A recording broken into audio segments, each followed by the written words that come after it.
Welcome to another Experts Insights video. I've got a couple of people who've recently been on my training courses, my Agile training courses, and shared such really interesting examples, experiences, tips and techniques. So I thought I'd just get them on video and give them an opportunity to share what they have to say. We're going to start with Dee and then we're going to turn to Nat. So Dee, over to you. Thanks, Melanie. I'm known for loving videos. I think it's a game changer. I think it helps break up comms, emails, and text basically.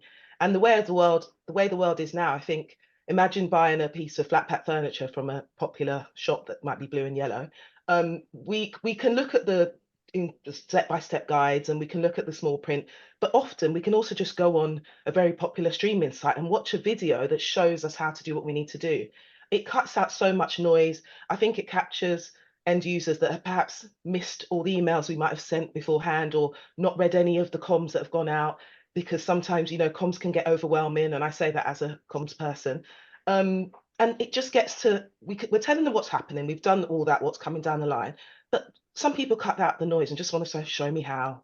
And that's it, because they've got their main jobs. And I think a short video really helps to respect the fact that the person's got their day job to get on with, but also still give them a small snippet of information. I love SharePoint site. That's a whole nother video, so I won't go too much in there. But it doesn't have to be a fancy, bought product. I have had that in jobs where I've, convinced them to get this license. It works well. Again, that's another video. But taking it back to the basics, you can literally screen record on PowerPoint or something and show them what you want to do. So that's like a demo. I used to call it Dee's Dummy Demos, but because I like alliteration too. But hey, you can just show them what you want them to do. So I remember a data classification project we were rolling out in security. They're not reading all the emails. Sometimes they've set up rules to block your emails because it's too much stuff on top of their jobs. Just show me and it's done. And you find that when you post those small videos, 2 minutes, 1 minute 30 on average, if possible, you'll see what people need to go and watch. And you can also share that video in engagement sessions like this and drop it on its own. And even if you're not doing a screen record, you could also do something like this. You could be my expert. I'm usually not the expert. You could be the expert, and I'll say to you, techie guy, show me how to do this. And you'd literally respond and you show me on a screen share. Cut, load that up. That's the video, and that becomes your how-to. And then with the data that you can get from SharePoint, which I also love, you can also see the videos people are watching more of. And then it helps you create something for them so that the next time you have a drop-in session, it might be on a specific thing that people are interested in and need. So yeah, can't sell it enough. Well, we obviously love video because we're doing this session, for example, but absolutely, I use lots of video clips now because it's a way of scaling out the advice that somebody can give. I can show it at lots of different sessions on any of my change programs. And then the other advantage is that everybody's hearing the same message. So I don't have to get that person speaking at lots of different sessions. That can just get the video out there. So, but I love Dee's dummy videos because I think that is really, really great. Thank Thank you. you. Now, you've got something else to say, which is all about communication. And I know that when you shared it on the course, everybody sat up and listened. So that's the reason that we're turning to you. Oh, thank you. Yeah, I was working on a project a while back. It was to do with, well, it's basically a restructure, which is obviously quite daunting on both sides of the coin there. It's quite an emotive thing to go through. And you just had to really feel like you were looking after everyone and listening and engaging.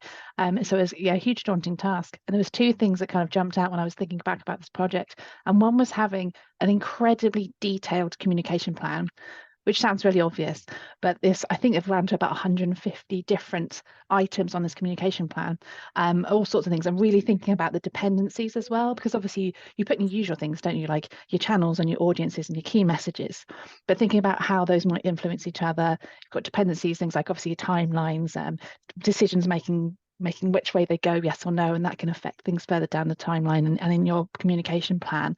But just having that real just incredible amount of detail was just fantastic. I was able to work through that, and then because the restructure we were going through was phased, we were able to reuse that, take our learnings and develop that for the next phase, which is fantastic, and also get feedback from people on the channels they preferred. And you can even run a workshop to begin with if you're not quite sure how people want to be communicated with. You can just ask them. If the channels aren't working, you can look into new channels that you can use, or why not use existing channels that are really popular just to get the message across. So it's not something else to think about and learn and worry about. So having that that detailed plan was just amazing, and being able to share that and adjust that, with the key stakeholders. Is this the best way to do things? How can we improve this? So that was basically the skeleton to work to. Yeah, that was fantastic. And then the other thing that we thought about was, how do we actually help people? I mean, when you work through change projects, obviously you want to offer a level of support. You want to be there. You want to signpost the many channels that are available for asking questions, getting feedback, and just sometimes it's nice just there's someone there, even if you never actually use that resource. But actually, on the other side of things, there's the practical support that we could offer. So we were working with colleagues who maybe hadn't applied for a job for years. So we just went back to basics. We were looking at interview skills. We were looking at how to fill out the application form, which was different from a normal application form. There was one that we specially formulated to try and get the most information with the least effort, because obviously it just reduces that mental load, doesn't it?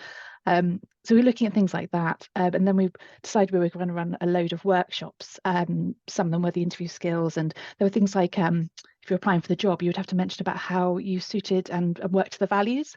And then there were some opportunities for going up a grade or two. So how you would fit, your experience would fit the leadership values maybe.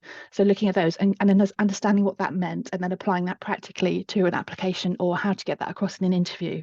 And then there are also workshops as well about just understanding change.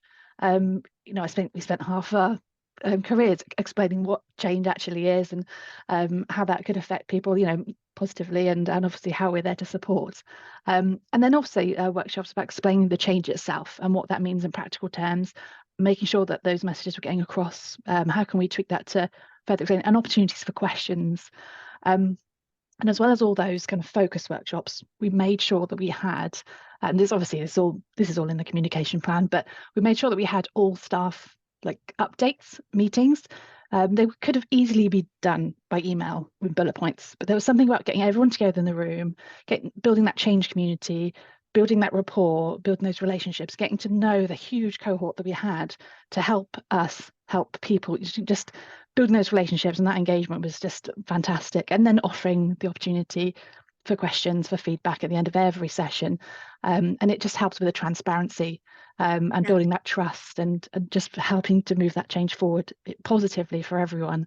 But yeah, it was daunting to begin with, but thinking about it and looking back, it's hopefully we did a good job. We got really good feedback from the cohort when we did our sessions, because measuring how well that change has gone on was obviously key to the post-project learning and improving that for the next phase. But we also got really good feedback from the union as well, how well we communicated, the timing was right. We thought about things like school holidays and other commitments, business as usual, timings throughout the year. So there was a lot of information to get down in the project planning and scoping phase, but it paid off in the long run. And yeah, keeping that communication was absolutely key. But fingers crossed we did all right. Well, you got the good feedback, which is why you shared the technique. And I think that one of the things we overlook sometimes in a more agile world is that a detailed plan is often just a detailed think about all the things we're going to do. And I think you've given lots of examples, and particularly those added value workshops.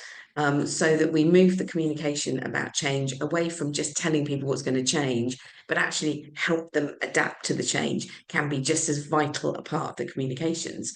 So I think that's really, really helpful. Well, thank you both. We keep these short and sweet, and this has been really great. It's lovely to see you, and thank you so much for sharing your expertise. Thank you. Thanks so much.